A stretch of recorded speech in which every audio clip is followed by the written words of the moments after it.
Hello everybody, Russ Barkley here, and in this video I want to tackle a very serious topic that has been proposed by a family physician out of Canada, also a celebrity by the name of Gabor Mate.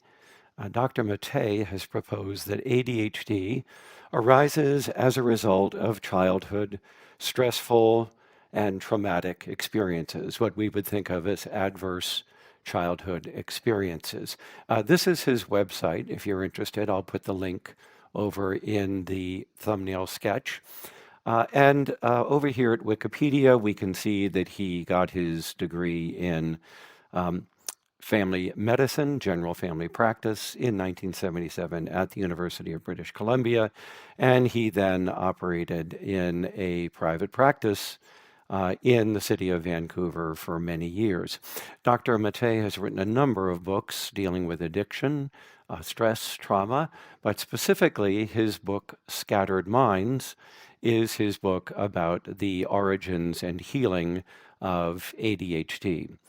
In this book and in his lectures, he is claiming that it is childhood adverse events and trauma that are the principal cause of ADHD. He goes on to elaborate that this trauma can actually be transmitted cross-generationally from the parent's generation to the child, that in addition, the culture can generate and transmit trauma to individuals.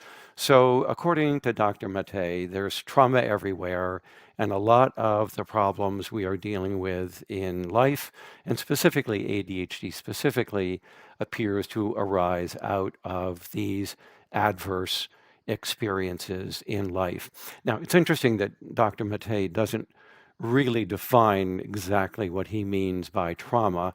It could be something as simple as a insult or an unkind word to somebody that someone takes offensively. As you know, the word trauma has been abused badly in our culture to mean just about anything that the person finds unwanted or unhelpful or adverse. But it could also go all the way up to the types of trauma that most people think about, which is physical trauma, witnessing violence, experiencing violence, and so on. And so it's difficult to say which of these mechanisms he is arguing for in ADHD. So we're just going to wind up rolling it all into the term adverse childhood events and let it go at that.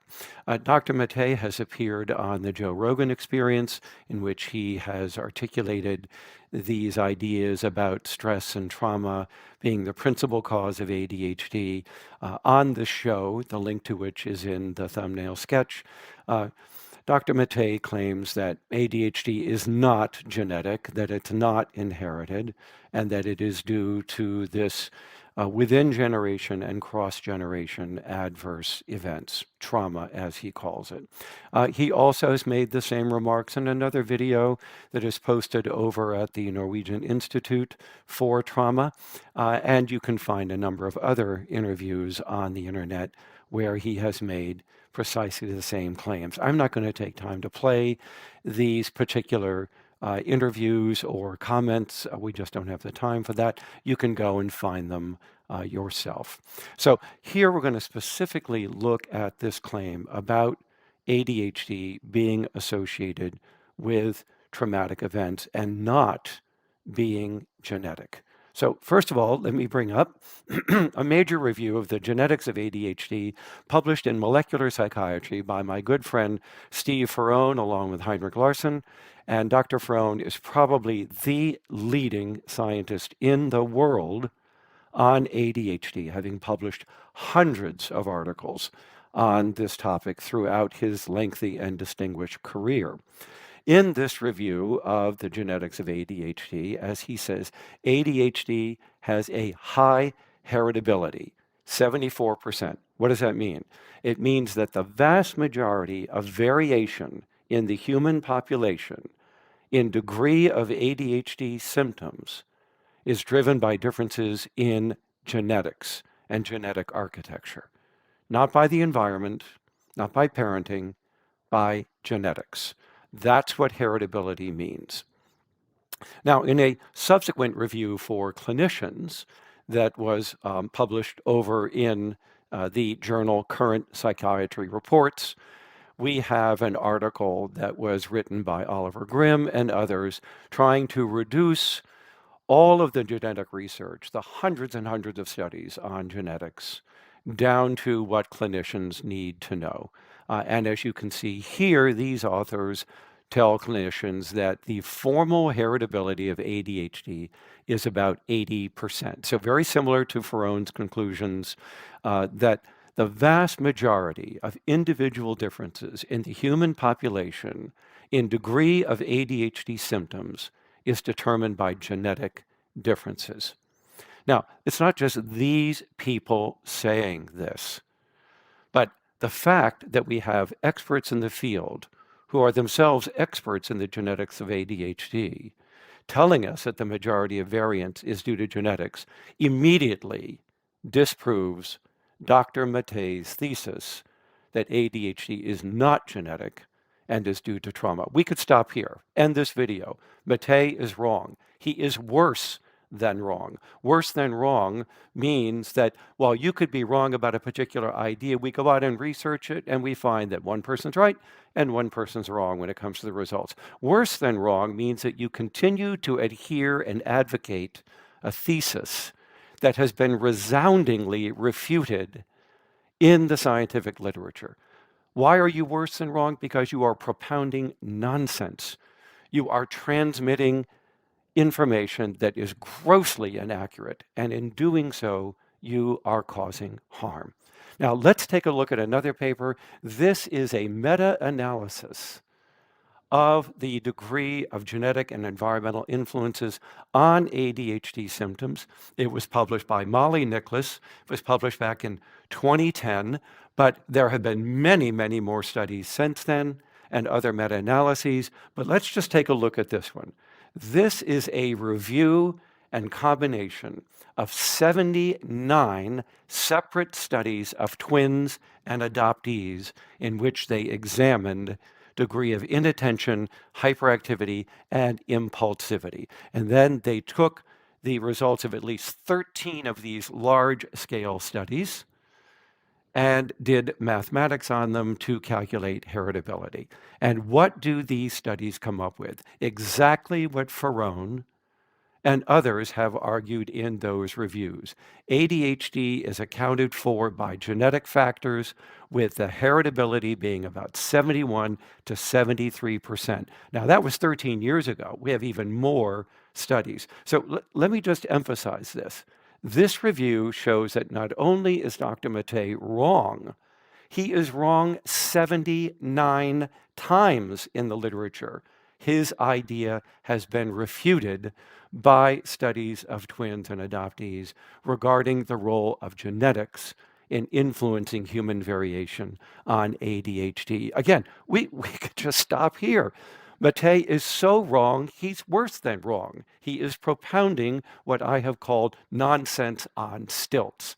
It has no empirical basis in the scientific literature. But wait, there's more. Let's go further and take a look at some other studies here. This one on the role of the genetic determinants of exposure to adversity among youth with mental illness. So this is a large study of children between 5 and all the way up to 27 years of age. And they looked at the offspring of parents with various disorders, mood, psychosis, anxiety, and ADHD. And they looked at the extent to which polygenic risk scores for certain traits, including ADHD, predicted exposure to adverse childhood events. And what did they find? ADHD was the big one.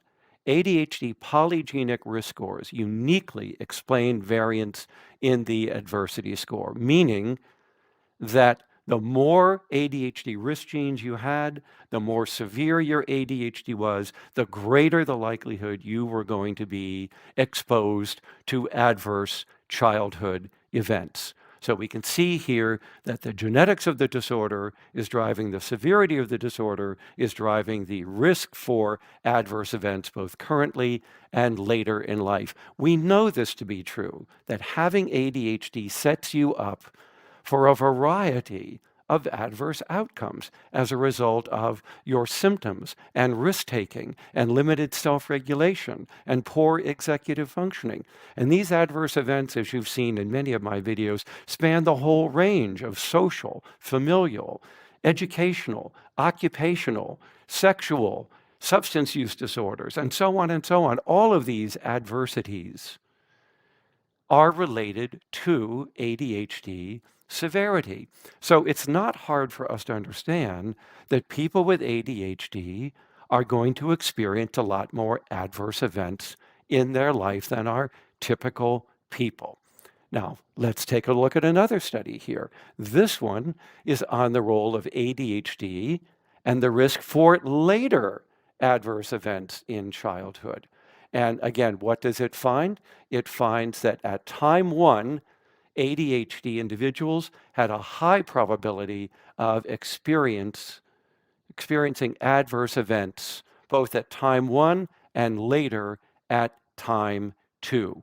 So ADHD to start with is predicting downstream risk for adverse events in life. Precisely the point that I was making earlier about all of the adversities that link up with ADHD. Now, finally, let's take a look at where some of this adverse experiences may be coming from. Here is a study, a very large study of 22,000 parents and 11,500 of their offspring. This is a study of twins and siblings that took place in Norway. So it's a huge study, and it's looking at the cross-generational transmission of risk for ADHD.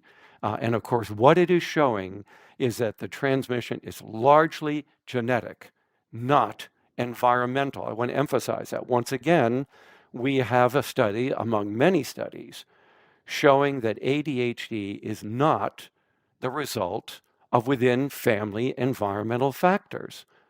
However, unique events, out-of-family experiences, may well contribute to some extent to ADHD. I've talked about that previously. That can be anything from birth complications, premature delivery, low birth weight, being exposed to alcohol in utero during that pregnancy, later on exposure to lead poisoning, traumatic brain injuries, and so on, all of which rack up in life and can contribute to risk for ADHD. So there are a wide array of unique events that can produce neurological injury leading to an ADHD phenotype that is not genetic, but is environmental, but not due to the social environment. We know that the family environment from these various studies contributes very little, if anything, to variation in ADHD. So how can we summarize all of this research? And there are many, many, many studies that I could have cited here to prove once again that Dr. Mate and his thesis are wrong and worse than wrong. But let's kind of wrap it up here with a graphic to kind of summarize for you very quickly what we think is going on here. So we have this thesis of Dr. Mate's that trauma in childhood, forget about the generational transmission of trauma, just trauma in childhood leads to ADHD and symptom severity. That's Mate's claim.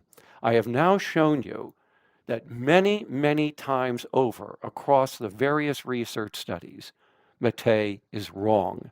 There is a relationship between ADHD and adverse childhood experiences, but one cannot conclude that those adverse events by themselves are causal of ADHD. The fact that two things are correlated, as you know, does not mean they are causal. It can easily go the other way around from the one that Mate wants to propose here. So correlation does not mean causation. And that seems to be what Mate is falling for here. is correlation as cause. Now, when we look across time at longitudinal studies, what we see is that future adverse childhood experiences are directly predicted by the severity of ADHD and even by the number of genes that predispose to ADHD in those individuals. So there is strong evidence that ADHD puts people at risk for traumatic events. Now, there is also some evidence to suggest, a little bit of evidence, that there is a weak relationship between time 1 adverse events and worsening your ADHD symptoms, particularly inattention. I would not be surprised to learn that having ADHD, experiencing adverse events, those adverse events can feed back to perhaps worsen your ADHD a little bit. It's not causing the ADHD, but that doesn't mean it can't exacerbate it, particularly for symptoms of attention. And of course, we know that severity of ADHD at time 1, because of genetics, predicts the continuing persistence of ADHD at time 2 in most individuals. So you see, it's a heck of a lot more complicated than the simplistic ideas being promoted by Dr. Mate.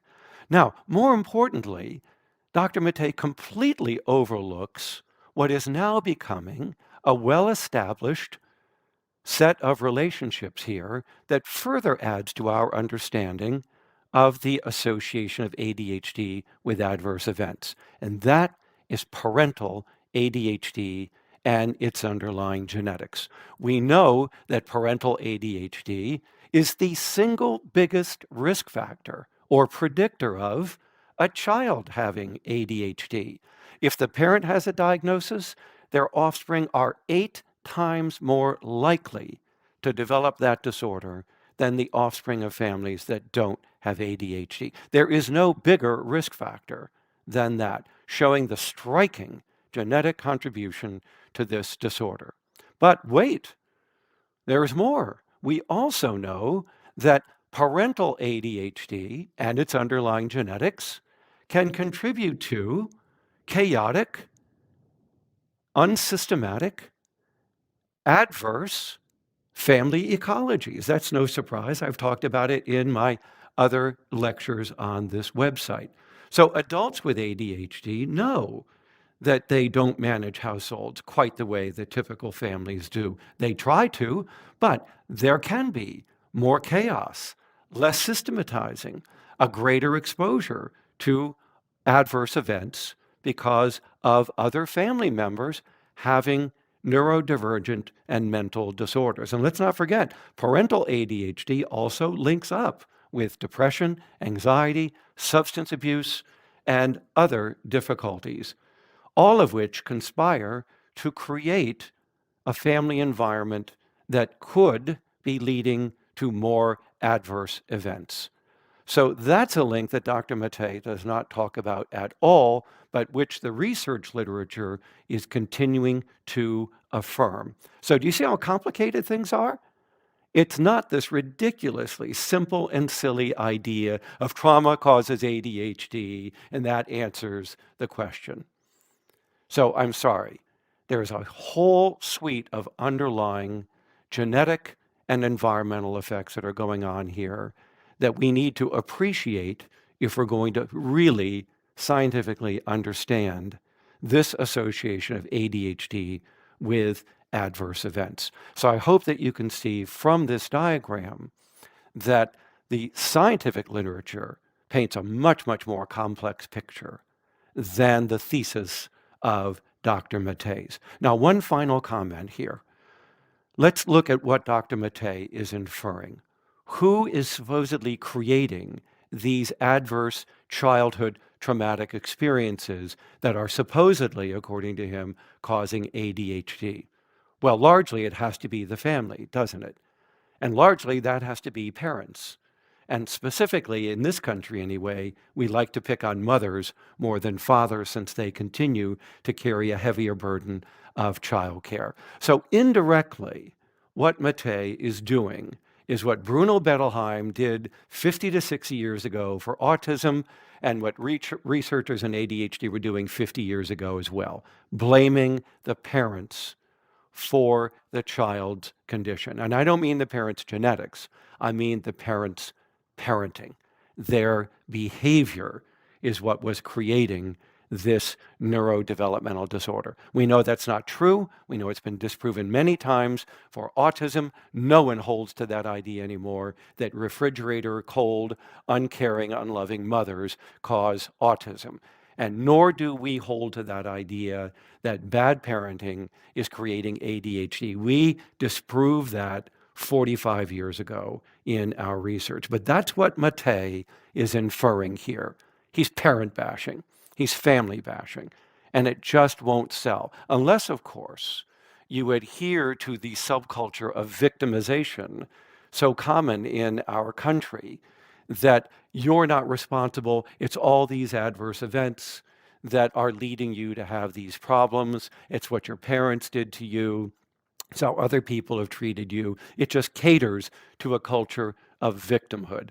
Well, I'm sorry, our research literature just doesn't support these ideas about the role of parenting and childhood adversity causing ADHD. If anything, what we see is that having ADHD sets you up for many different opportunities for experiencing adversity and even emotional trauma, and especially physical trauma in your life. And that, yes, once experienced, that might make the ADHD symptoms a little worse, particularly inattention, but it doesn't cause them de novo. So thanks for joining me for this. I hope you can see why Dr. Mate is worse than wrong when it comes to his thesis about ADHD arising from childhood adversity. So hope to see you again on another video. If you enjoy this content, please recommend us to others. And if you are not a subscriber, consider hitting that subscriber button. Thanks again for joining me, everyone. Hope you learned something. Be well.